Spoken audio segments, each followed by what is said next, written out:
It's the weekend before Christmas, but temperature as low as -20 degrees Celsius and a massive snowstorm in the United States has forced celebrations to grind to a halt.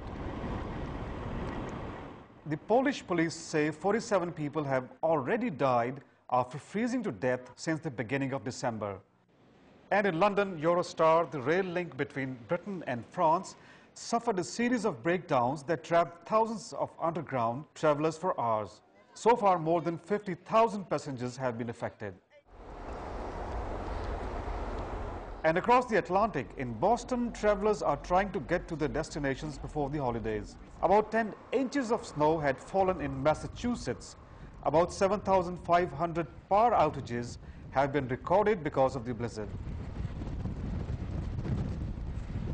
With snow falling at a rate of 2 inches an hour, Washington's airports have been closed down and most airlines have cancelled their flights. Columbia residents have been asked to keep off the streets as authorities declare a snow emergency. But the mayor was grateful that the blizzard struck during the weekend. But I think if you're going to get 20 inches, you have it on a weekend when people don't have to get anywhere, they don't have to get their kids anywhere, where they can move at their own pace. Bad weather also crippled traffic on the Interstate 81 in Rockbridge County of Virginia State. Just basically, I've been sitting here for about 13 hours now in this same spot. Nothing's moved at all. I mean, I've moved up about a mile within the last 13 hours. And in Washington, D.C., drivers who ventured out often had to abandon their cars due to the heavy snowfall.